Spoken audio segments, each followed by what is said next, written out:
The Eagles could go with a heavy backfield or 3 tight ends, or they may run the ball right at Sanders. But quarterback Rodney Peete's prime concern isn't prime time. People ask me about, is Deion one of the most intimidating players on defense out there? And I look at Charles Haley as being the most intimidating player. If it means double teaming him with the back, keeping some receivers in, not from getting out in the pattern, you got to do whatever it takes to stop him. And the thing that we don't want to do is allow Charles Haley to beat us. Remember that Haley is working against a rookie, left tackle Barrett Brooks. Now, they will occasionally keep Ricky Watterson to block or a fullback or a tight end. Another rookie on the spot tonight is cornerback Bobby Taylor, who has the unenviable task of going up against this guy, Michael Irvin. I don't know if you're going to get Bobby Taylor or 5'7" Mark McMillan. Either way, these guys that you can exploit. Well, when you look at that defensive secondary, they don't give you many big plays. I mean, they keep the safeties back and keep giving them some help. Hopefully, if they continue to do that, we'll get a chance to exploit the running game because they won't have that extra guy up in the box to help out. Why has Emmitt Smith been the Eagle killer? More yards against that team than any other. Well, you come into playing the Eagles, that's one of the reasons, just what I just explained. They like to keep those safeties back, try to help out on the passing game, and it gives you 7 guys in the box. And every time we see a team and have 7 guys in the box, well, we like to run the football. I mean, we're a football team and say, hey, we're going to go into any football game and take what you give us. If you want to put an extra guy in the box, we'll throw it. If you want to have only 7 in the box, then we'll run it. Could tie a 34-year-old NFL record tonight with your 7th 100-yard receiving game. Why have you had the season you have? I think I'm just getting a lot more opportunities to do a lot of things that I hadn't done in the past. When we lost Alvin Harper and Alexander Wright over the last 3-4 years, I've had the chance now to go up top more, take a lot of the deep balls, and I've been enjoying it. I really have. Okay, Michael, thank you very much. Back to you, Mike. Andrea, thank you. And Michael, next. Backstage, Leslie Visser with Nate Newton talking about missing Jimmy and dancing with Deion. Jack LeBou, let me tell you something. I like you, man, but you better find me no more about $1,000. So I'm gonna have to go out there and dance, man. I got my own little thing I'm working with Deion. By Intel. Look for the Intel Inside Pentium processor symbol to get the best performance for all your PC software.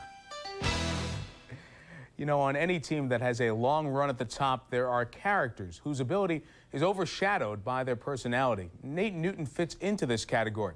Known more for his girth and gregarious nature than his guard play, Newton's in his 10th season. The last 3 have ended in the Pro Bowl. Backstage tonight goes to Nate Newton's hometown of Orlando as Leslie Visser spends time with one of the biggest men of Big D.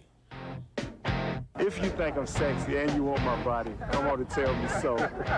How did you describe yourself that you're going to be when you retire? I was going to be big, but I wasn't going to be smelling fat, because I always look at people, man, that, it's all right to be big, it's all right to be fat. But, man, when you get to the point where you don't want to take a bath, man, people don't want to be around you, things get kind of ugly. I mean, it's like a continuous sweat ball. Isn't it true that you were like a stick coming out of high school? Yeah, I was real skinny. I got pictures to prove my point. This is my prom picture here. I was back in the day when I was trying something new. Do you miss anything about Jimmy Johnson? Jimmy just let me be me. To finally be judged as a football player. That's what made me happy. He said, when you get so fat, you can't help my team win, I'm going to cut you. Coach Swisser, he let me be me, but I think sometimes when I'm playing, I get a little too wild for Coach Swisser. Deion Sanders, what's his impact been on the Dallas Cowboys? Just enthusiasm. I mean, believe me, man, Coach Swisser and Mr. Jones did a good job of researching our other stars. We had to have Emmitt feeling good, Mike, Troy, about what they are to our team and how they lead our team. And all of them came together and wanted him. So the rest of us automatically fall in line. I mean, because they, Mike, Emmitt, and Troy, they 60% of the salary cap. You said if he scored a touchdown, you were going to go out and do a dance with him? Yeah, I'm going to get a penalty. I hope, Jack LeBou, let me tell you something. I like you, man, but you better not find me no more about $1,000. So I'm going to have to go out there and dance, man. I got my own little thing I'm working with Deion. Is it strange now when you think you have a teammate who signed for $35 million? Nah, because everybody forget I had a teammate that signed for $50 million just about 3 years ago. Well, that's true. So, I mean, everybody keep forgetting that Troy signed for $50 million. And then he got this year $2 million more of that up front. So it didn't phase us none. I mean, then, Michael Irvin got his $15 million, and Charles got his 12, and Leon got his 12, and Tony got his 12. And you got your? I just got my little 3. We're in the house tonight. Would you say the majority of the people you play with grew up in circumstances kind of like you, and they've really taken pretty big jumps there in the... Oh, definitely. You sign your contract, then the owner walk up to you with a $2 million signing bonus, and you like, whoa, you went from being the average Joe Blow to every woman in town just know you got a $2 million check, and you went from being one of the ugliest guys on the campus to everybody, oh, you sexy. Yeah, you fine and sexy. I mean, you got the women coming at you, you got scam artists coming at you, you got everybody except your mom and your dad and the people that love you. If I had a face mask here and you had to, let's say, somebody been redirect you. Yeah, redirect me. Yeah, show me how you do that. I wouldn't hit him so much in it. You know, if he come off at me, I'll hit him Right. up under it and try to redirect him. His Get my head, you hands mean? out of the, yeah. 'Cause where the head go, the body going. I don't care if you weigh 800 pounds and your head don't weigh but 10. You snatch that head and neck, it's gonna go to, you're gonna kind of, you're gonna go with it. I mean, I'm just a grappler, I'm a fighter, you know, I get the job done, but if you hype me up a little bit, I'll hit you in the eye. I'll hit you in the eye? Yeah. Like this? Not like that. Ooh. Let's go, baby, let's go. Do you have horses? Nah, but I'm thinking about getting a few cows, man, and wait to get some calves, and then let them get about 2 years old and slaughter them. You don't mean that. I mean, cut their neck wide open. No, this is after you've raised them and you love Raise them? them. I ain't gonna love nothing. I'm gonna be thinking of hamburger sandwiches. I'll be like cutting out little circles of them. Yeah, I'm gonna cut out some circles. That's a hamburger. Be like Wimpy on Popeye. I think he's serious, too. That's a scary... It sounds like George Foreman. Newton said when growing up, his goal was to get married and make $17,000 a year. His goals have changed. Now, win a 3rd Super Bowl ring and endorse French fries. Not joking, folks. That's what he said. Guys, from your experiences, it's hard to be serious, but how important is there to a team when you have a personality like Nate's in the locker room on a daily basis? I agree with everything he said, but I was sexy way before the money, Nate. I mean, What happened? I'm sorry. Hey, I was still a guy way before the money. But I was fortunate enough to play in Green Bay with some guys like that, Leroy Butler and Brett Favre. Even Coach Mike Holmgren was a character when it got in a tight game and there was a timeout. Those guys allowed you to relax when there was a big game, relax in a tight situation, and let you realize that it's still fun, but you have to go out and get your job done. And TJ, my great-grandfather told me that you and Otto Graham were one of those type players. It's contagious, isn't it? Well, the one thing we know, we've been around that offensive line a few times. There is a collective personality to the Dallas offensive line. They are much more in mentality like defensive linemen rather than offensive linemen, and that attitude makes the difference at the line of scrimmage, Mike, along with those big, beautiful bodies. Dominating and intimidating, and the Eagles, for their unfortunate sake, may see some of that tonight. Dallas has to win this game to keep its share of best record in the league with Kansas City. No one's talking about the Chiefs. We will in a bit. And we'll share maybe the most memorable Dallas-Philly game of recent memory when we go back to Thanksgiving Day 1989. Do you remember the Bounty Bowl? Hi, Tom Bodette for Motel 6 with a new reservation number to remember. Well, I asked a friend in the ad business, and he told me if you want people to remember your commercials, you got to stick some puppies. Distraction? No, I don't think so. He's a perfect fit personality-wise with Nate Newton and the rest of the Dallas Cowboys. Appeasement of ego? I think he has to have a little bit of ego just to be the player that he is, and he made it clear that he wanted to play wide receiver some, no matter where he went. And as far as a threat, let me explain it very simply. If you are running a race against Deion Sanders, we're watching him running the post pattern, and the finish line is 50 yards behind you, you turn your back to it, you let him get that running start, 10 times out of 10, he's going to beat you to it. Yes, he's a threat. All right. Other question now from John in Levittown, Pennsylvania, and this is for you, Sterling. Shouldn't the Eagles try to exploit the middle with intermediate crossing routes, something they have yet to do? Certainly. Just one thing, John Gruden and I, we had a lot of success in Green Bay in the middle of the football field when we were throwing the football. I think that's what John Gruden's going to do with Fred Barnett being out. Look for him to throw the ball in the middle, spread the defense out, do not throw at Deion. John Gruden doesn't live in Levittown, Pennsylvania. And this question, this guy sounds like an offensive coordinator. There's fans asking about intermediate crossing routes. We'd like to answer your questions, see how much these guys really do know. Next week, it's the Browns and Steelers. And leave your Browns questions just to On the Field. There's our ESPN Net Sports Zone address. There's little question about the Dallas Cowboys and Jerry Jones' ability to steal the national spotlight. And once again tonight, Jones is taking another opportunity to catch the Monday night spotlight. He announced a short time ago that he's going to sue the league for $750 million. The suit names the league and NFL properties, trying to affect the changes Jones has been discussing over the last few months regarding NFL properties and disbursement of monies. Well, there is little question that Dallas is in the best shape on the field to make the Super Bowl, despite the off-field news they continue to make. But are there questions of this team being pulled apart off the field? Perhaps brought up by the drug suspensions this week of Leon Lett and Clayton Holmes. Skip Bayless, I should say, asks that question, kicking off tonight's Prime Monday Minutes. Thanks, Mike.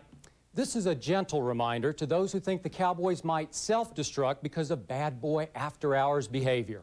Now, yes, Eric Williams was drinking before his car accident last year, and yes, he was involved in an incident with a topless dancer. Yes, Leon Lett and Clayton Holmes have been suspended for substance abuse, but let me remind you that Tom Landry's Cowboys often led the league in drug involvement and run-ins with the law. Now, Landry and Roger Staubach provided the all-American Christian image for America's team, but remember Pete Gent's novel, North Dallas 40? It wasn't exaggerated much. Remember the problems Hollywood Henderson and Bob Hayes had with drugs, to name a few. Randy White has talked openly about his steroid use before it was a banned substance. Too Tall Jones made some headlines for the wrong reasons. The city of Dallas has been a temptation-filled playground for Cowboys who are idolized the way few athletes are anywhere. But after observing them for 20 years, I actually find today's Cowboys pretty tame and upstanding compared to the Landry days. Mitch? Well, Skip, you know the old expression, too many Chiefs, not enough Indians? This year it's too much Cowboys, not enough Chiefs. I'm talking Kansas City Chiefs, the Rodney Dangerfields of the NFL. Talk about no respect. It's the Chiefs, not the Cowboys, who have the best record in football right now. And the Chiefs, not the Cowboys, who have beaten every team in the AFC West, the league's hardest division. The Chiefs are getting it done. I don't care if Marcus Allen is as old as the hills. I don't care if Steve Bono's haircut looks like something Glenn Campbell gave back. I don't even care that KC has a safety named Bayless, clearly no relation to Skip. In a season of ridiculous inconsistency, Marty Schottenheimer's team is as reliable as a Timex. They beat good teams and they clobber bad teams. And they're doing it without Joe Montana. Remember him? So we can go on and on about those guys in Dallas. The fact is, unless the Raiders catch them, the road to the Super Bowl will also lead through Kansas City. Don't worry, I'll get you a map. Mike? Do the names Billy Joe Tolliver, Jeff Graham, Eric Wilhelm, Jeff Francis, Anthony Dilweg, and Mike Elkins mean anything to you? Hopefully not. But they were all quarterbacks selected ahead of Rodney Peete in the 1989 college draft. There were three great college quarterbacks that year: Troy Aikman, Steve Walsh, and Peete. Aikman went in the first round, Walsh was snatched up in a special supplemental draft, and Peete kept getting passed over until the 6th round. Funny thing was, all he'd ever done in college was win. Great student, son of an NFL assistant coach, model citizen, good athlete. But the NFL talent scouts and the owners they answered to saw Rodney Peete as a risk. So team after team drafted a quarterback who didn't have Pete's credentials or promise. Apparently, there's more risk involved in a quarterback who's black. Of those 6 names I mentioned earlier, all are out of the league. Each of the teams that's passed Peete over will tell you today the race was never a factor. Mike? Michael, guys, thank you. We'll see you back here next week. Rodney Peete, former Southern Cal, gets to go against Troy Aikman, former UCLA. Aikman has a little bit better of the weapons, doesn't he, in Irvin and Emmett and company. We'll look at the Dallas offense as Jaws reopens the playbook as Prime Monday continues. At Union Federal, we're very excited to join forces with Citizens Bank. We now offer even better opportunities for you, our loyal customer. Better loan opportunities with our new Citizens Bank 24-hour loan line. By simply dialing this number, you can apply for a loan and be approved the next day. Your dreams are just a phone call away. We've been real happy with Citizens Bank. The new 24-hour loan line is just another example of the services they provide to help us with all of our banking needs. Citizens Bank. The name's Smith, Wes Smith. I'm a private detective. You know, a gumshoe, a sleuth. There's this mysterious pizza place in town.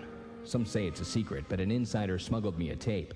It's got TVs, video games, local sports heroes too. And oh yeah, great food. They say it's fun. They say it's a good time. But where is this place? My only clues are the letters D and R. D and R. What could they mean? I don't know why Lindros has got to drop the gloves. Neely and Stevens, they don't fight anymore. They're respected around the league. And besides, I mean, penalty minutes doesn't equate to toughness in my book. I mean, when I think tough, Doug Gilmour's tough. Mark Messier's tough. You need some more rouge. Here? Mm-hmm. Thanks.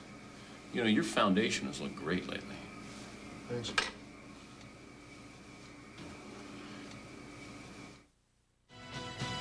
If Michael Irvin gets 100 yards tonight, it will tie the NFL record. As you heard Andrea mention to him, 7 straight 100-yard games in a row by a wide receiver.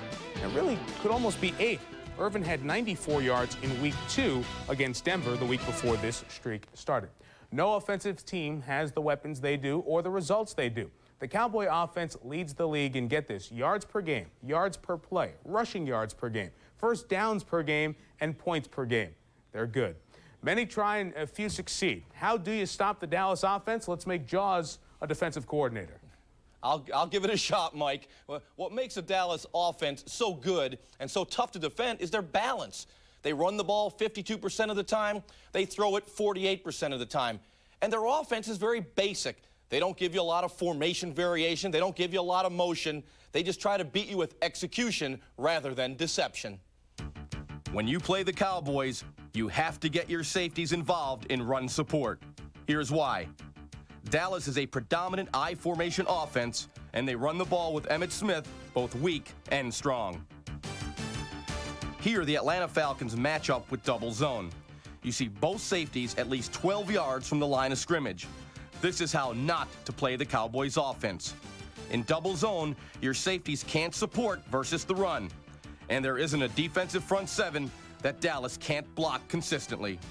Look where the two safeties are. They won't lay a glove on Emmitt until he's 10 yards past the line of scrimmage. To have your best percentage shot matching up against Smith and the Cowboys' running game, you must bring a safety up to the line of scrimmage for run support. You see Arizona aligned this way on first down.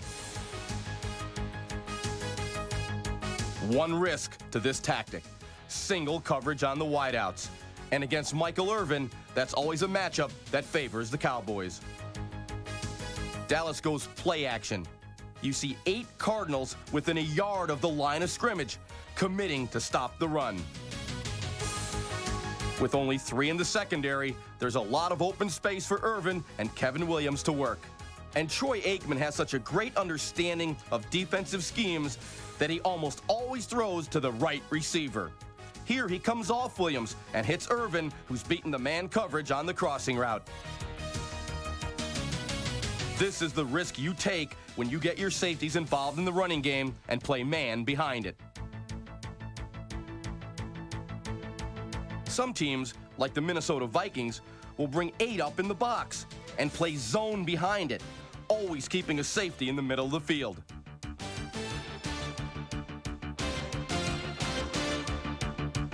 What this becomes once the ball is snapped is your basic 3 deep, 4 under zone. What 3 deep does is take away the deep ball and force the offense to be patient and work underneath. But it still puts the burden on your corners to cover, because when the ball is thrown to the outside, which is the vulnerable area against 3 deep, you're really in man coverage with some help from the linebackers. And Aikman will be patient, and his timing with Irvin on the outside routes is literally unstoppable.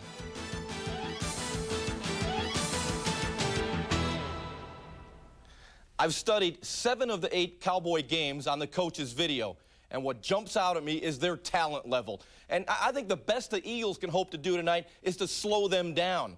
At the skill positions, they have the leading passer in the league in Troy Aikman, the leading receiver in Michael Irvin, and the leading rusher in Emmitt Smith.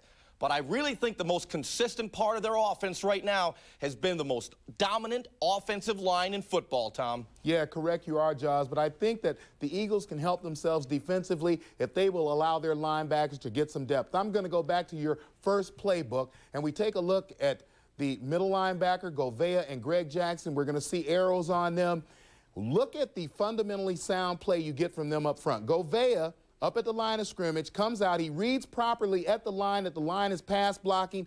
He doesn't just float to a zone. He makes sure that he looks up a receiver and gets back. That allows him to get 17 yards worth of depth. I think that it's important for the Eagles to get that depth from the linebackers and cut off some of those 20 to 25-yard plays that become so commonplace for the Cowboys. Forgive my colleague's lack of football knowledge, but he forgot that Troy Aikman likes to throw the ball to Emmitt Smith and to Jay Novacek. Michael Irvin says Jay Novacek sets the table for their pass offense, so I look for him to have a big day when everybody tries to double Michael Irvin to keep him from breaking this record or don't want to let Emmitt Smith take over the football game. Remember Moose and remember Jay Novacek. Right, if it's not one, it's the other, and they all end up getting you somehow. Up next, we revisit the feud that marked the Cowboy-Eagle rivalry of the late 80s, and Distant Replay pays tribute to the offensive spark of the 1980 NFC champion Eagles. And it's not Ron Jaworski. When you have a guy like that, you're not on offense unless you give him the ball. You know, I always thought, my gosh, as soon as I give the ball to somebody else, I'm giving him to a second stringer because I don't have anybody else like him. NFL's top-rated passer, 9 touchdowns, 2 interceptions. His record as a starter in the 90s, 55-24. Troy Aikman gets ready for tonight's game. Speaking of stars, here's Boomer. All right, Mike, thank you. Wanted to brighten things up for you a little bit. Well, as you well know, the Cowboys attract a national following. You can see and hear Dallas fans in just about any stadium around the league. But there are also some Cowboy haters out there. All right, we'll call them Cowboy dislikers. In New York, in Washington, in San Francisco, and Philadelphia, just to name a few ports of call. But the #1 Cowboy disliker currently calls Arizona home. Buddy Ryan's loathing for Dallas stems from a 1987 replacement game when Tom Landry played 8 regular players, including Pro Bowlers Randy White, Too Tall Jones, and Tony Dorsett, in a 41-22 rout. Ryan only had to wait 2 weeks to get his revenge. Leading 30-20 late in the game, he had Randall Cunningham drop to a knee on 1st down and 2nd down to run out the clock. But on 3rd down, Cunningham faked kneeling and fired deep to Mike Quick. The Eagles got a pass interference call on Ron Francis, and on the next play, Keith Byers scored from a yard out. Well, I think, it just supports what a lot of people have thought about Buddy Ryan from the start, that he's just a pompous, raving, sometimes hysterical old man, and, that was just completely uncalled for. But if it makes him feel better, that's fine. I really don't have any comment on the last series. I wouldn't even justify to comment on it. Why is that, Coach? Because I won't. We were kind of humiliated a little bit a couple weeks ago down in Dallas, so we thought that was, what goes around comes around.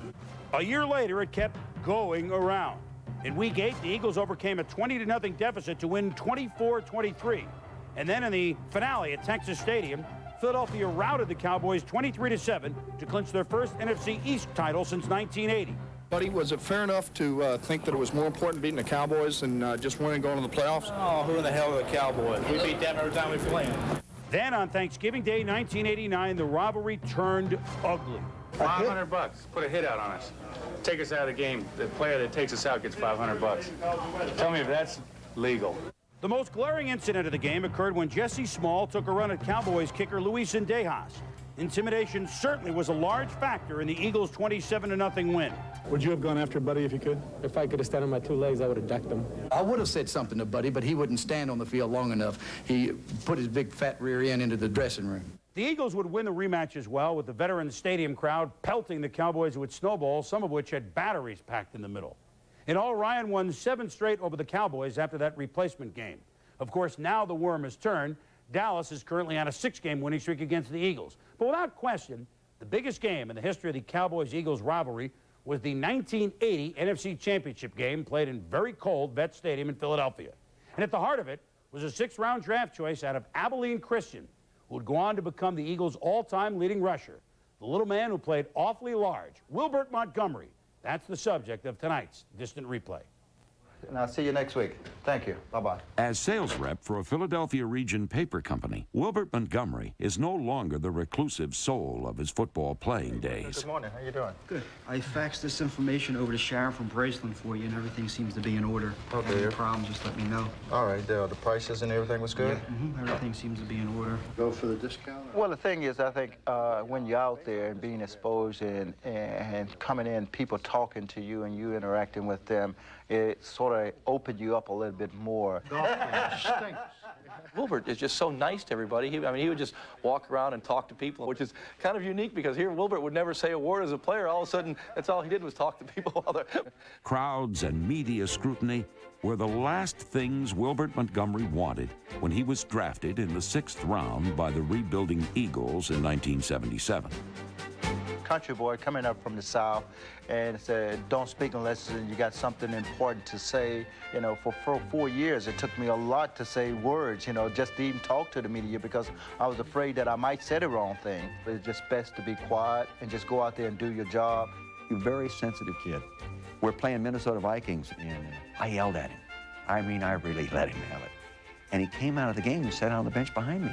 So I had my 2 sons were on the sideline, and I said, go talk to Wilbert. My son comes back, and he said, Dad, Wilbert says he can't play when you yell at him.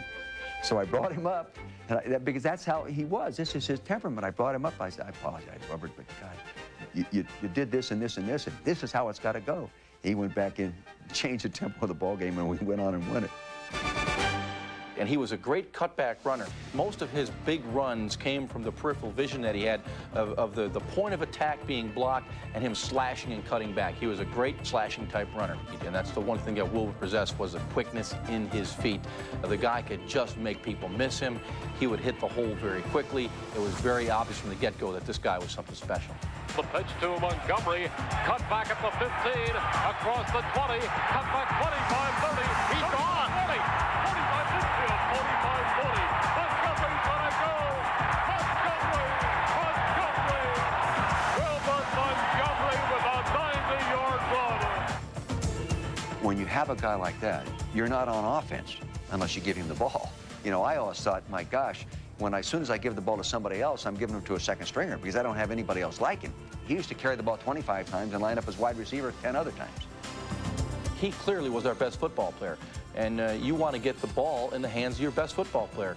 I would give the ball to Wilbert 50 times a game if it was my choice. So, in my opinion, he was underutilized. And I think, you know, just the wear and tear on his body took its toll, though. And I remember when Wilbert would walk in after a football game, his hands were all pink. I mean, they were just all from the AstroTurf. His arms were all beat up. He had lumps all over his shoulders and his back from where people were hitting him. That as a 10-year veteran, I felt obligated to get up and give this man the training table room. And then to me, the leadership that Wilbert Montgomery showed was the ability to go out there on Sunday afternoon, take a pounding, and then be ready for practice on Wednesday. That was the kind of leadership that he provided. It was nonverbal. It was just through action. On the eve of the biggest game in the Vermeil era, Wilbert Montgomery proved he could play his best even when he felt his worst. I collapsed on the Wednesday practice. I didn't practice no more the entire week, even game day. While the team was out in pregame warm-up, I was still in the locker room. They was working on me, trying to get me ready to play. I come running out of the tunnel, walked up and told Coach I was ready to go for the next play, and that set the tone for that whole day.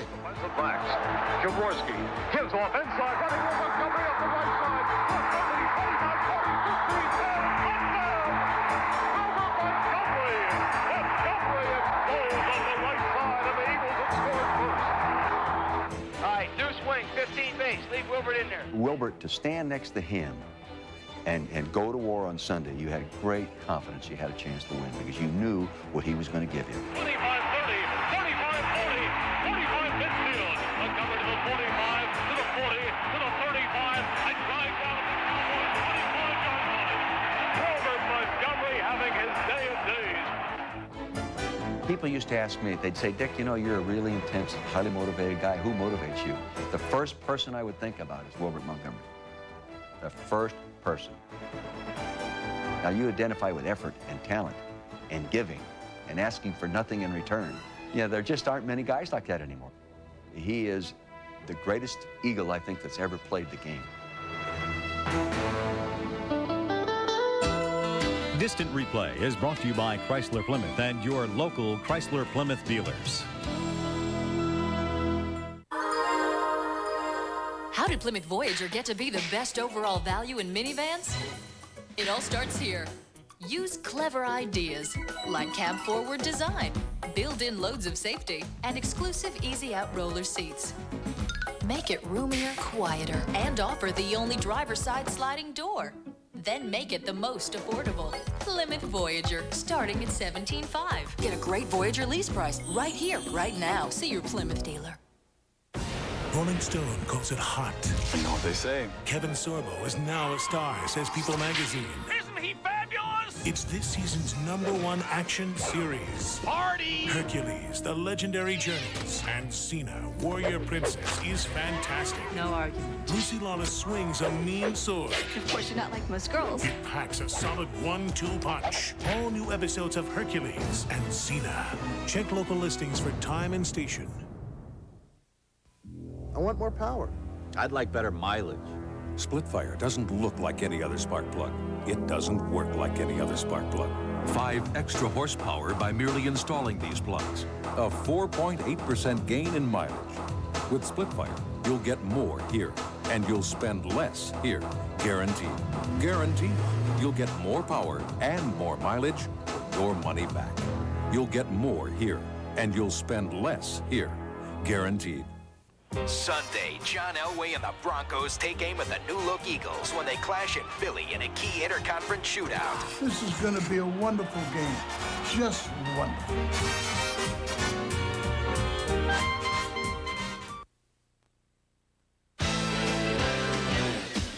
NFL Prime Monday is brought to you by the all-new Plymouth Grand Voyager, the next generation of the minivan. Tomorrow, up-close primetime, Roy Firestone talks to Aikman and Irvin and Emmett and Steve Young and Jerry Rice on the eve, for the build-up at least, for the 49ers-Cowboys game. Reminder, Andrea joins Gary Miller and Keith Oberman on the late Sports Center. Post-game reaction. I guess he's saying thank you for showing up. Thank you for showing up. Oksana Bayul, one of the legends of figure skating.